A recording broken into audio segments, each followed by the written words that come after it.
Hello बच्चों, नमस्कार। आज अपने चर्चा करेंगे क्लास जो 12th है, इसमें फिजिक्स जो है भौतिक विज्ञान विषय के बारे में।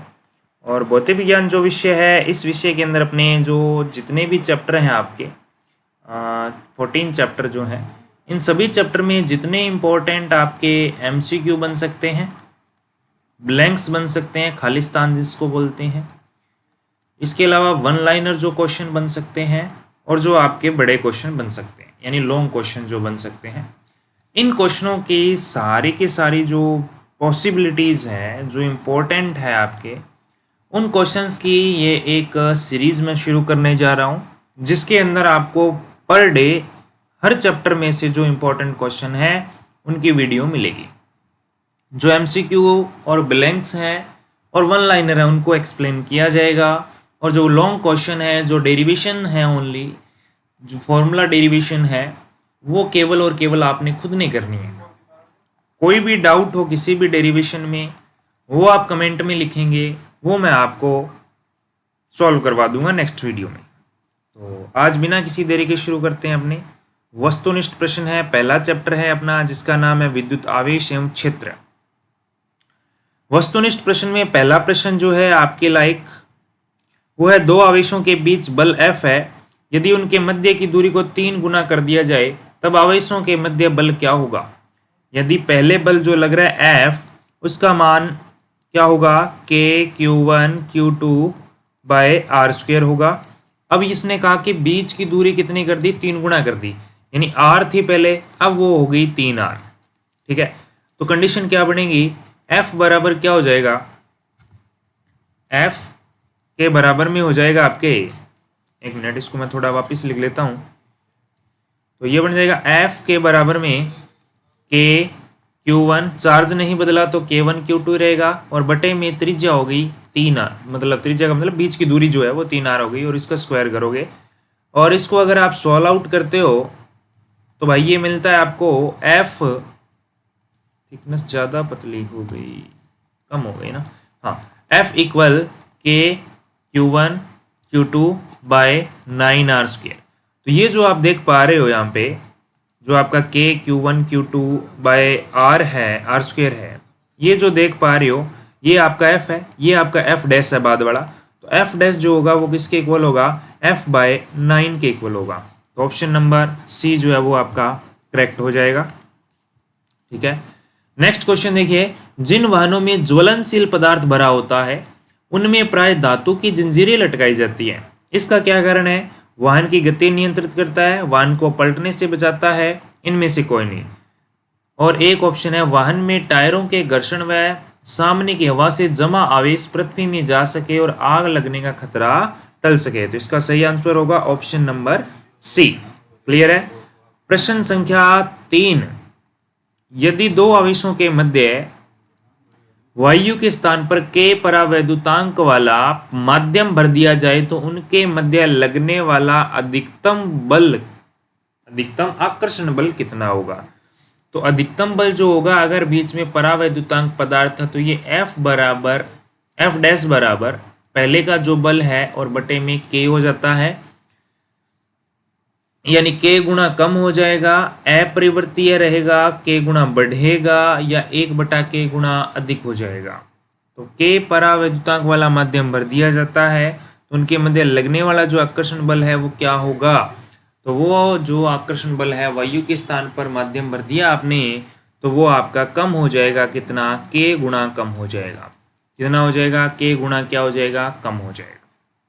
Okay, let's see now. Next है, एक घन के अंदर +- Q आवेशों वाले दो द्विध्रुव एक दूसरे के लंबवत रखे हैं, तो घन से निर्गत कुल विद्युत फ्लक्स का मान क्या होगा।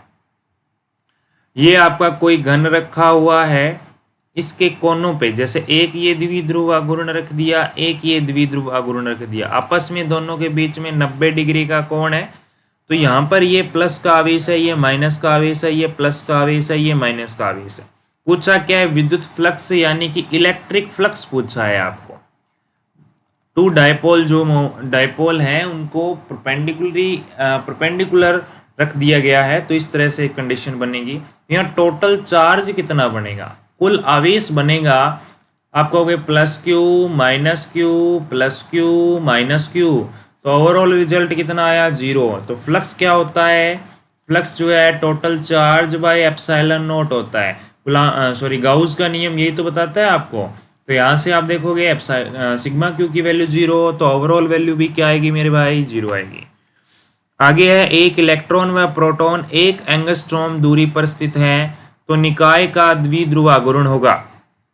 तो P जो होता है, P का जो मान होता है वो होता है कितना, Q इंटू 2a, यानी एक आवेश और उनके बीच की दूरी। बीच की दूरी आपको दे रखी है 2a, का मान दे रखा है 1 एंगस्ट्रॉम। एंगस्ट्रॉम का मतलब होता है 10 की पावर माइनस 10 मीटर। ठीक है, तो यहाँ से P बराबर Q कितना आ जाएगा, 1.6 गुणा 10 की पावर माइनस 19, क्योंकि एक प्रोटॉन और इलेक्ट्रॉन का आवेश कितना होता है समान, लेकिन एक धनावेशित होता है और एक ऋणावेशित। और इसके साथ गुणा में क्या आएगा भाई, इसके साथ में इसकी लंबाई, दोनों के बीच में लंबाई यानी दूरी कह सकते हो, कितनी है 10 की पावर माइनस 10, तो ये 10 की पावर माइनस 19, 10 की पावर माइनस 10, तो कितना हो जाएगा 1.6 गुणा 10 की पावर माइनस 29 हो जाएगा। तो ये कौन सा ऑप्शन है, सी ऑप्शन है। मात्रक होता है कूलाम मीटर। ठीक है, अगर आपको वीडियो जो है ये स्लो लग रही है स्पीड, तो आप इसको 2x में कर सकते हैं, 1.5 भी कर सकते हैं। तो विद्युत क्षेत्र की तीव्रता का मात्रक, विद्युत क्षेत्र की तीव्रता E बराबर होता है F डिवाइड बाई Q। तो यहाँ से न्यूटन प्रति कूलम, न्यूटन प्रति कूलम दिख रहा है क्या कोई, नहीं सर ये तो नहीं दिख रहा है हमें न्यूटन प्रति कूलम। तो एक और होता है वोल्ट पर मीटर होता है भाई, क्या होता है वोल्ट पर मीटर। ऑप्शन नंबर डी जो है वो क्या हो जाएगा, करेक्ट हो जाएगा। क्वेश्चन नंबर 7 है, एक विद्युत द्विध्रुव को समरूप विद्युत क्षेत्र में रखने पर उस पर निम्न में से क्या कार्यरत होगा। केवल बल आघूर्ण होगा, केवल बल होगा, बल एवं बल आघूर्ण होगा, न बल और न बल आघूर्ण। तो समरूप विद्युत क्षेत्र के अंदर अगर अपने किसी द्विध्रुव को रख देते हैं तो इसके ऊपर परिणामी जो बल लगता है, नॉर्मल फोर्स जिसको बोलते हो, परिणामी जो बल होता है इसका मान होता है भाई 0। ठीक है, लेकिन इसके अंदर सिर्फ और सिर्फ क्या वर्क करता है, टो, जिसकी वैल्यू होती है PE साइन थीटा। ठीक है, तो आंसर हो जाएगा इसका ऑप्शन नंबर ए, केवल बल आघूर्ण लगता है। क्या लगता है, केवल बल आघूर्ण लगता है। ठीक है, ओके नेक्स्ट चलते हैं अपने अगले क्वेश्चन की ओर। तो अगला क्वेश्चन क्या कहता है, देखो आपकी स्क्रीन के ऊपर आ चुका है क्वेश्चन नंबर 8। क्या कह रहा है क्वेश्चन नंबर 8, साबुन के बुलबुले को ऋणावेशित करने पर उसकी त्रिज्या, साबुन का जो बुलबुला है उसको ऋणावेशित कर दोगे तो उसकी त्रिज्या क्या होगी, कम हो जाती है, बढ़ जाती है, अपरिवर्तित रहती है, इनमें से कोई नहीं। साबुन का बुलबुला है, अगर ये ऋणावेशित होता है, क्या होता है, ऋणावेशित होता है, तो क्या ये इलेक्ट्रॉन ग्रहण कर रहा है या ये इलेक्ट्रॉनों को निकाल रहा है, क्या कर रहा है। आपको कि इलेक्ट्रॉनों को क्या करेगा, ग्रहण करेगा, तभी तो माइनस चार्ज बढ़ेगा। ये इलेक्ट्रॉनों को ग्रहण करेगा तभी तो नेगेटिव चार्ज क्या होगा, ज़्यादा होगा, ज़्यादा होगा तो इसकी त्रिज्या बढ़ जाएगी। आगे है, किसी वर्ग के चारों कोनों पर समान परिमाण के सजातीय आवेश रखे हैं। एक समान आवेश चाहे सबको प्लस मान लो चाहे सबको माइनस का मान लो क्यों। यदि किसी एक आवेश के कारण वर्ग के केंद्र पर विद्युत क्षेत्र E हो तो वर्ग के केंद्र पर परिणामी विद्युत क्षेत्र की तीव्रता क्या होगी। तो परिणामी अगर आपसे पूछा जाता है परिणामी विद्युत क्षेत्र की तीव्रता, तो आप क्या कहोगे, जैसे मान लो ये आपका कोई वर्ग था, इसके चारों कोनों पे क्या रखे हुए हैं, समान आवेश Q, ये भी Q, ये भी Q और ये भी Q। तो इस एक आवेश के कारण बाकी, ये क्या कह रहा है, किसी आवेश के कारण वर्ग के केंद्र पर विद्युत क्षेत्र E हो तो वर्ग के केंद्र पर कितना परिणामी आएगा, एक के कारण E है तो अब इस केंद्र पर इसके कारण जो क्षेत्र की दिशा होगी वो ये बनेगी, इसके कारण बनेगी वो ये बनेगी, इसके कारण बनेगी वो ये बनेगी, इसके कारण ये बनेगी। मान लेता हूँ मैं अपोजिट, जो ये जो सारे हैं नेगेटिव चार्ज मान लेता हूँ मैं, और बीच वाला क्या मान लेता हूँ प्लस Q चार्ज, ये सारे अट्रैक्ट होंगे तो सबकी दिशा एक दूसरे की क्या है, विपरीत है। तो ओवरऑल जो रिजल्ट आएगा वो कितना आएगा मेरे भाई, 0 आ जाएगा। आंसर नंबर ए होगा। आगे है क्वेश्चन नंबर 10, क्या कह रहा है, एक गोले में आवेश Q स्थित है तथा उससे निर्गत विद्युत flux Q by epsilon not है। गोले की त्रिज्या आदि करने पर निर्गत विद्युत फ्लक्स का मान परिवर्तित होगा, पहले से 4 गुना, पहले से आधा, पहले से 1/4, अपरिवर्तनीय रहेगा। गोले में आवेश Q था, उससे निर्गत विद्युत flux Q by epsilon not है। गोले की त्रिज्या आधी कर दी तो निर्गत विद्युत फ्लक्स का मान क्या होगा? तो आपके जो विद्युत फ्लक्स है फाई, ये किस पे डिपेंड करता है? आपका डिपेंड करता है किस पे? Sigma Q by epsilon not, ठीक है। या आप बोल सकते हो फाई जो होता है वो विद्युत क्षेत्र गुणा ds होता है। ds मतलब क्षेत्रफल हो गया, तो गोले का क्षेत्रफल चेंज हुआ है यहाँ, तो फाई इक्वल क्या हो जाएगा? a इंटू पहले कितना था? 4 पाई आर स्क्वायर था, अब उसकी त्रिज्या आधी कर दी तो ये कितना हो जाएगा? फाई, ये आपका हो गया e into 4 pi R by 2 का होल स्क्वायर, मतलब कितना हो जाएगा? Phi equal e into 4 pi R square और इसके बटा में कितना? 4, कितना आ जाएगा? 4, यही आएगा। तो इसके साथ में इसका कंपैरिजन करोगे तो ये कितने टाइम्स है? 4 टाइम्स है। कितना है? 4 टाइम्स है। ये क्या पूछ रहा है? फ्लक्स के मान में परिवर्तन कितना होगा? तो पहले से ये कितना हो जाएगा भाई? 4 गुना हो जाएगा या 1/4 हो जाएगा। इसका जो आंसर आएगा वो पहले से 4 गुना आएगा, ठीक है।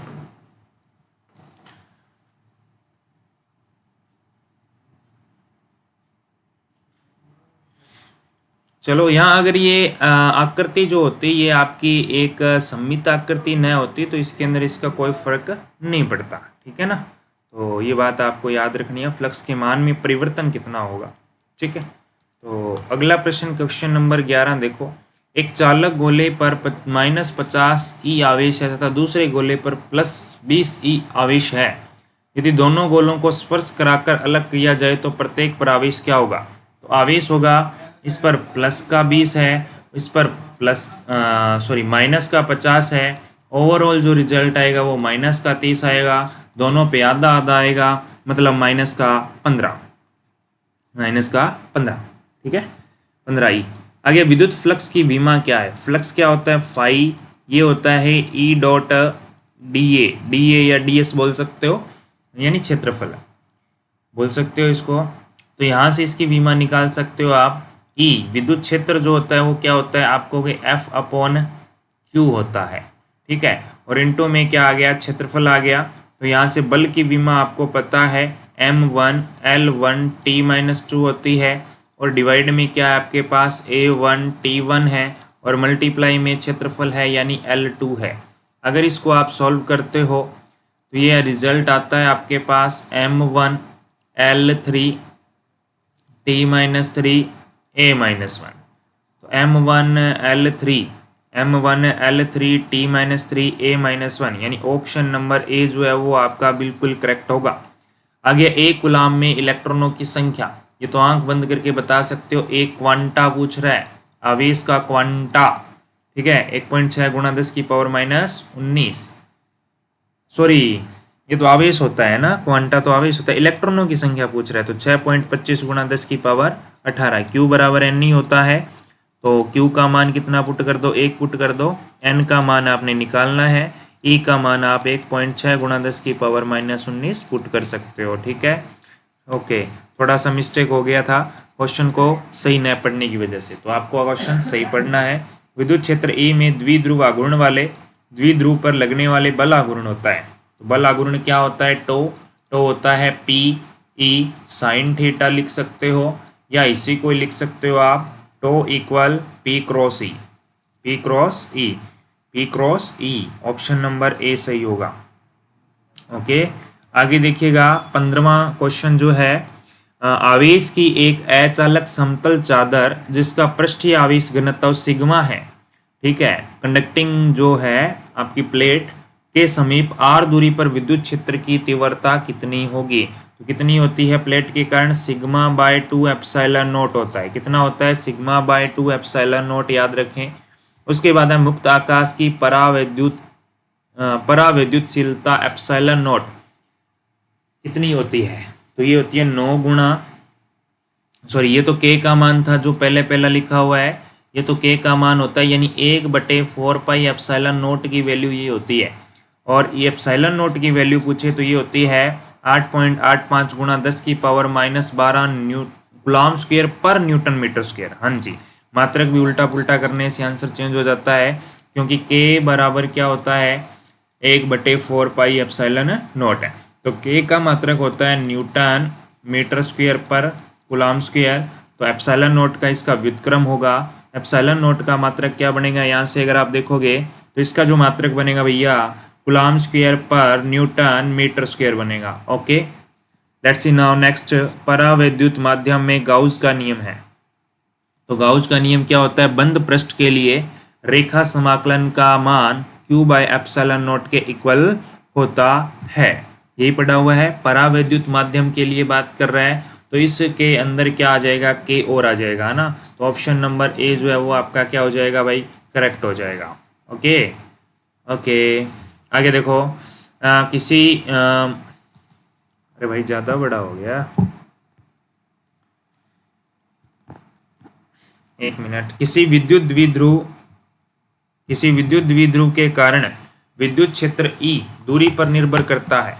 दूरी पर निर्भर किस तरह से करता है, क्या ये समानुपाती होता है, व्युत्क्रमानुपाती होता है, क्या होता है। तो आपने याद रखना है, इसका जो सही आंसर आएगा कि किसी विद्युत द्विध्रुव के कारण उत्पन्न विद्युत क्षेत्र E दूरी पर निर्भर करता है क्या, तो बिल्कुल करता है। ये दूरी के वर्ग के व्युत्क्रमानुपाती होता है। क्योंकि विद्युत द्विध्रुव के कारण उत्पन्न विद्युत क्षेत्र निकालते हैं तो क्या आता है, एक तो अक्षीय रेखा पर और एक निकालते हैं निरक्षीय रेखा पर। ठीक है, या आप बिना निरक्षीय अक्षीय की बात करें, किसी बिंदु आवेश के कारण विद्युत द्विध्रुव है तो आपके ये दो ही निकालते हैं, अक्षीय रेखा और निरक्षीय रेखा पर। तो इसका एक का मान तो KP bye R cube 2KP ऐसा कुछ था। एक का तो KP होता है और एक का 2KP बाय R क्यूब होता है। तो इसका जो सही आंसर आएगा वो ऑप्शन नंबर सी आएगा, 1/R क्यूब होता है। ठीक है ना। एक समान गति से गतिशील आवेश उत्पन्न करता है। एक समान गति से गतिशील आवेश उत्पन्न करता है। देखो आवेश जो है, अगर वो आवेश क्या है, वो भैया स्थिर है, एक जगह रुका हुआ है, तो वो केवल विद्युत क्षेत्र उत्पन्न करता है। क्या करता है, वो केवल विद्युत क्षेत्र उत्पन्न करता है। अगर ये एक समान गति से चलता है, यानी एक समान गति से गतिमान है, तो ये केवल और केवल विद्युत क्षेत्र के साथ साथ में और क्या करने लगेगा, चुंबकीय क्षेत्र भी उत्पन्न करेगा। लेकिन अगर ये त्वरित गति कर रहा है, त्वरित गति का मतलब किसी त्वरण के साथ गति कर रहा है, यानी बार बार इसकी हर सेकंड बाद चाल बदल रही है, तो ये विद्युत क्षेत्र उत्पन्न करता है और क्या, चुंबकीय क्षेत्र उत्पन्न करता है। और प्लस में विद्युत चुंबकीय तरंगे इलेक्ट्रोमैग्नेटिक वेव भी जनरेट करता है। तो ये तो एक समान से पूछ रहा है, तो विद्युत एवं चुंबकीय क्षेत्र दोनों उत्पन्न करेगा भाई। ठीक है, चलते हैं आगे अगली स्क्रीन पे। और आपकी स्क्रीन पे अगला प्रश्न ये रहा 5 करोड़ का। ठीक है, कितने का है, 5 करोड़ का। ठीक है, ओके देखो भाई। हाँ, वायु में रखे दो आवेश एक दूसरे को 10 की पावर -4 न्यूटन से प्रतिकर्षित करते हैं। दोनों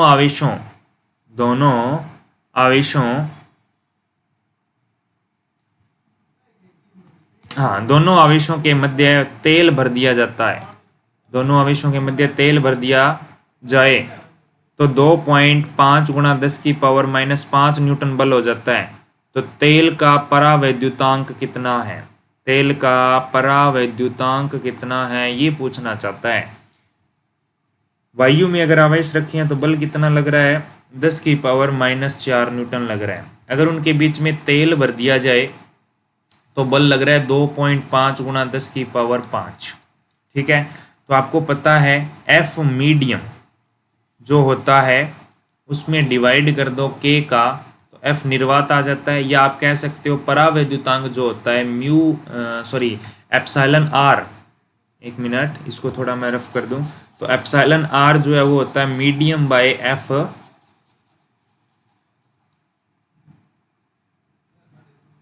हाँ जी, आपके पास में एक फॉर्मूला आता है आपेक्षिक विद्युतशीलता जिसको आप बोलते हो, है ना, या निरपेक्ष विद्युतशीलता जिसको बोलते हो। उसका फॉर्मूला होता है आपके मीडियम और जो निर्वात है इन दोनों के बीच में। निर्वात बोल दो या वायु बोल दो, बात ऑलमोस्ट क्या है, सेम ही है। ठीक है ना। तो यहाँ पे क्या होता है, F/Fm होता है ना, F/Fm होता है। ये किसके बराबर होता है, म्यू कहाँ से आ रहा है, म्यू तो मैग्नेट में आता है, यहाँ आता है epsilon R। Epsilon epsilon epsilon epsilon R epsilon R. तो यहाँ पे एफ जो है कितना है आपके वायु में एफ नोट हो गया। तो वायु में तो है ये 10 की पावर -4 और डिवाइड में आ जाएगा 2.5 गुणा 10 की पावर -5। तो यहाँ से अगर आप देखोगे तो ये 10 की पावर 4 से 5 कट हो जाएगी, तो ये बचेगा आपके पास में 1/2.5 और गुणा में 10। अगर ये पॉइंट हटाओगे तो ऊपर 1 0 लगेगी और ये 10 की पावर -1 है, ये ऊपर जाएगी तो ये क्या हो जाएगा 100 हो जाएगा। और बटे में कितना आ गया 25, तो इसको काटो कितना आ गया 25 चौके 100, 4 आंसर आ गया। ऑप्शन नंबर डी सही होगा। ठीक है, ये तो थे MCQs। अब बात करें ब्लैंक्स की, तो पहला खाली स्थान है आपकी स्क्रीन पे, सजातीय आवेशों में खाली स्थान तथा विजातीय आवेशों में क्या होता है। तो सजातीय में प्रतिकर्षण होता है और विजातीय में आकर्षण होता है। ठीक है, उसके बाद बात करें यदि Q1 Q2 जो है वो दोनों ही 0 से बड़े हों तो दोनों आवेशों के मध्य बल की प्रकृति खाली स्थान होगी, तो प्रतिकर्षित होगी, क्योंकि दोनों ही 0 से बड़े हैं, प्लस के हैं, इसका मतलब दोनों ही, तो इसका मतलब ये प्रतिकर्षण बल होगा। तांबे में परावैद्युतांक कितना होता है। तांबा यानी धातु, आपकी धातु कोई भी आ जाए, जरूरी नहीं है तांबा सोना चांदी कुछ भी आ जाए, तो भैया उसमें लिखना है अनंत। भाइयों और बहनों क्या लिखना है, अनंत लिखना है। आगे है 7 नाइट्रोजन 14 है ना। नाभिक का आवेश कितना होता है, तो इसके अंदर आपके पास में कितने इलेक्ट्रॉन है भाई, 7 इलेक्ट्रॉन है। तो एक इलेक्ट्रॉन का आवेश आपको पता है 1.6 गुणा 10 की पावर -19 होता है। तो 7 के लिए कितना हो जाएगा, 7 गुणा 1.6 गुणा 10 की पावर -19 हो जाएगा। तो गुणा कर दो, आंसर आ गया 11.2 गुणा 10 की पावर -19 गुलाम। आगे दो विद्युत आवेशों के मध्य सर्वाधिक बल खाली स्थान माध्यम में लगता है। तो सर्वाधिक बल कब लगता है, निर्वात में लगता है, ये बात याद रखें। जैसे ही माध्यम भरेंगे बल का मान क्या होगा, याद रखें, कम होगा, ज़्यादा नहीं होगा भाई। आगे देखो, आगे है विद्युत द्विध्रुव के अक्ष पर विद्युत क्षेत्र की तीव्रता खाली स्थान की दिशा में होती है। तो किसकी दिशा में होती है, विद्युत द्विध्रुव आघूर्ण की दिशा में। किसकी दिशा में, विद्युत द्विध्रुव आघूर्ण की दिशा में। विद्युत क्षेत्र रेखाओं के किसी बिंदु पर खींची गई स्पर्श रेखा की दिशा उस बिंदु पर खाली स्थान की दिशा में को व्यक्त करती है। स्पर्श रेखा जो भी खींचते हो, टेंजेंट जो भी ड्रॉ करते हो, वो किसको बताती है, वो विद्युत क्षेत्र की तीव्रता की दिशा ई की दिशा बताती है। ठीक है, इसीलिए दो जो विद्युत क्षेत्र रेखाएं हैं वो आपस में प्रतिच्छेद नहीं करती है, क्योंकि प्रतिच्छेद करेगी तो दो दिशाएं को व्यक्त करेगी, जो कि संभव नहीं है। आगे है आपके समावेशित खोखले गोले के अंदर विद्युत क्षेत्र की तीव्रता खाली स्थान होती है। समावेशित खोखला गोला है तो गोले के अंदर जो आएगा ना वो कितना आएगा भाई मेरे, 0 आएगा। ठीक है, आगे देखो विद्युत द्विध्रुव आघूर्ण एक सदिश राशि होती है जिसकी दिशा विद्युत द्विध्रुव के खाली स्थान आवेश से खाली स्थान आवेश की ओर होती है। विद्युत द्विध्रुव आघूर्ण एक सदिश राशि है जिसकी दिशा क्या होती है, नेगेटिव चार्ज से कहाँ होती है, पॉजिटिव चार्ज की ओर होती है। ये बात आपने याद रखनी है। आगे स्थिर आवेश के द्वारा खाली स्थान उत्पन्न होता है, जबकि गतिशील आवेश से खाली स्थान व खाली स्थान और खाली स्थान उत्पन्न होते हैं। तो स्थिर आवेश है वो तो केवल विद्युत क्षेत्र उत्पन्न करता है, अभी मैंने बताया। गतिशील आवेश है वो विद्युत क्षेत्र और चुंबकीय क्षेत्र उत्पन्न करता है। गतिशील आवेश है तो विद्युत क्षेत्र, चुंबकीय क्षेत्र और विद्युत चुंबकीय तरंगे, इलेक्ट्रोमैग्नेटिक वेव भी जनरेट करता है। आगे अध्रुवी अणु का द्विध्रुव आघूर्ण खाली स्थान होता है। अध्रुवी अणु है तो उसका होगा विद्युत द्विध्रुव आघूर्ण 0। कितना होगा, 0। ध्रुवीय अणु होना चाहिए। ठीक है, पोलर जो है, पोलर मॉलिक्यूल। किसी क्षेत्र में रखे प्रत्येक एकांक धन आवेश पर लगने वाला बल खाली स्थान कहलाता है। किसी क्षेत्र में एकांक आवेश Q/F क्या होता है, विद्युत क्षेत्र की तीव्रता। ठीक है, किसी माध्यम का परावैद्युतांक खाली स्थान पर निर्भर करता है। तो किस पर करता है, मीडियम का नेचर जो है, नेचर ऑफ मीडियम है उस पर डिपेंड करता है। नेचर का मतलब प्रकृति पर निर्भर करता है।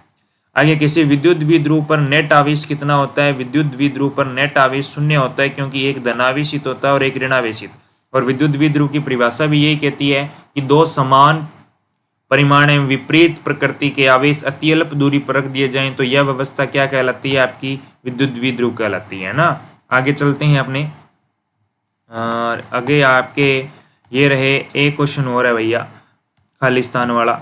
विद्युत क्षेत्र की तीव्रता, विद्युत क्षेत्र की तीव्रता अभी डिस्कस की थी, M1 L1 T-3 A-1 है ना, इसके अंदर ये आप देख लें। उसके बाद में कुछ अति लघुत्तरात्मक प्रश्न है, सिर्फ प्रश्न बता रहा हूँ, आप सॉल्यूशन खुद देख लें, अपनी नोट्स जो है उसमें से पढ़ सकते हैं, पढ़ने वाली है और कोई दिक्कत नहीं है। विद्युत फ्लक्स को परिभाषित करते हुए इसका सूत्र व मात्रक लिखना है, लिख सकते हो आप आसानी से। स्थिर विद्युत के में गाउस नियम को परिभाषित करना है, अच्छा प्रश्न है और ये इंपॉर्टेंट प्रश्न है, हर साल इसमें से आपके क्वेश्चन जो है पेपर में पूछा जाता है। उसके बाद है उसके बाद है आपके एक अनंत रेखीय आवेश से 2 सेमी दूर 9 × 10⁴ न्यूटन प्रति कूलाम का विद्युत क्षेत्र उत्पन्न करता है। रेखीय आवेश घनत्व बताना है, किसका मान बताना है, लैम्डा का मान बताना है। सॉल्यूशन आपको दे रखा है, E इक्वल क्या दे रखा है, 2K λ/r दे रखा है, क्योंकि E बराबर क्या होता है, KQ/r होता है ना, और जो रेखीय आवेश घनत्व है वो क्या होता है, λ/Q/L होता है, यही होता है, K/L होता है, ठीक है। तो यहाँ से अगर अपने Q का मान लिखें तो क्या बनेगा, λL बनेगा। तो ये वैल्यू यहाँ आप Q की जगह पुट कर सकते हो, लैम्डा के इक्वल में नया फॉर्मूला जनरेट कर सकते हो और यहाँ से आप क्या कर सकते हो, इसकी वैल्यू फाइंड आउट कर सकते हो। फिर भी कोई इशू हो तो कमेंट में लिख दें, मैं वही क्वेश्चन नंबर आपको करवा दूंगा। अब बड़े क्वेश्चन में बात करें तो अनंत लंबाई के तार का जो आपका विद्युत क्षेत्र ज्ञात किया था, ये वाला डेरिवेशन आपको अच्छे से करना है, ठीक है। और ये डेरिवेशन अच्छे से करने के बाद में अगला जो आता है आपके, उसकी मैं बात करूँ, ठीक है। उसके बाद अगला जो प्रश्न आता है वो है विद्युत द्विध्रुव होता क्या है, परिभाषित करना है, प्लस में निरक्ष रेखा और अक्षीय रेखा दोनों ही पढ़ने हैं आपने, लेकिन ज़्यादा इंपॉर्टेंट जो है, ज़्यादा प्रायोरिटी जो देनी है वो निरक्षीय रेखा को देनी है, क्योंकि इसमें कुछ घटक वगैरह आपने निकालने होते हैं, कंपोनेंट इसमें जो है वो है, कंपोनेंट है, तो ये थोड़ा सा क्या हो जाता है, ज़्यादा मतलब बोर्ड के फेवर में जाता है, क्योंकि बच्चे इसमें थोड़े कन्फ्यूज भी होते हैं। क्लियर है ना, ओके। आगे हम बात करें तो अगले पेज पे चलते हैं। अगले पेज के ऊपर अगर अपने बात करें तो आपके तीसरा जो क्वेश्चन है इंपॉर्टेंट, ये सबसे ज़्यादा इंपॉर्टेंट है, गाउस के नियम का क्वेश्चन जो है। इसके अंदर क्या बोला है इन्होंने, गाउस के नियम से अपरिमित अचालक आवेश पट्टिका के कारण विद्युत क्षेत्र ज्ञात करो। जो पट्टिका थी उसका जो डेरिवेशन था वो डेरिवेशन आपने अच्छे से करना है, ठीक है। ये एक अच्छा प्रश्न है, इंपॉर्टेंट है, ठीक है। उसके बाद में आपके ये आ गया विद्युत द्विध्रुव के अक्षीय रेखा पर, अभी बात की थी, अक्षीय रेखा आ गया, ठीक है। उसके बाद में अगर हमने बात करें तो इसके अंदर एक बला घूर्ण वाला और बच जाता है, देख लेते हैं यहाँ पे क्या करवाया हुआ है आपको, नहीं है यहाँ पे कोई दिक्कत नहीं है, आप एक डेरिवेशन और इसके अंदर ऐड कर सकते हैं, और वो क्वेश्चन कौन सा, एक समान विद्युत क्षेत्र में रखे एक समान विद्युत क्षेत्र में रखे विद्युत द्विध्रुव एक समान विद्युत क्षेत्र में थीटा कोण पर रखे विद्युत द्विध्रुव पर बला घूर्ण का मान ज्ञात करें। तो ये क्वेश्चन भी आप ऐड कर लें और ये डेरिवेशन भी आप अच्छे से करें। इसके बाद यदि मैं बात करूं, आपको कुछ डायमेंशनल फॉर्मूला और इसके साथ में यूनिट यानी मात्रक और जो विमा है किस किस की देखनी है। इसके अंदर सबसे पहले आवेश आ जाता है Q, उसके बाद में K आ जाता है आपका नियतांक जो होता है, इसके बाद में एप्सिलॉन नॉट अलग से आ जाता है इसके अंदर। उसके बाद में अगर मैं बात करूँ बल की विमा तो आपको पता ही है, वैसे विद्युत क्षेत्र की तीव्रता आ जाती है, फिर P विद्युत द्विध्रुव आघूर्ण आ जाता है, उसके बाद में टो आ जाता है, और उसके बाद में आपका विद्युत फ्लक्स आ जाता है, फ्लक्स फाई आ जाता है, फाई के बाद में आप क्या हुए क्या बोलते हैं उसको, विद्युत फ्लक्स के अंदर ही आपके क्या है कि गाउस का नियम जो है ना, उसके अंदर गाउस के नियम में जो फ्लक्स है वहाँ से भी आप फाइंड कर सकते हो फ्लक्स की, या फिर आप EDS से भी फाइंड कर सकते हो। E क्या होता है, F अपॉन Q होता है, और इनटू में क्या आ जाएगा, DS आ जाएगा, यहाँ से भी आप फाइंड आउट कर सकते हो। तो ये चैप्टर जो फर्स्ट है इसके अंदर इन्हीं में से आपके जो क्वेश्चन है बनने वाले हैं, और इनके अलावा कोई मुझे नहीं लगता कि कोई पॉइंट रह गया है। अगर फिर भी कोई और आपके MCQ बनता है तो वो भी मैं आपको एक अगली वीडियो के अंदर प्रोवाइड करवा दूँगा। अभी एक बार एक चैप्टर कंप्लीट हो गया, अब अपनी नेक्स्ट जो वीडियो आएगी वो सेकंड चैप्टर की आएगी।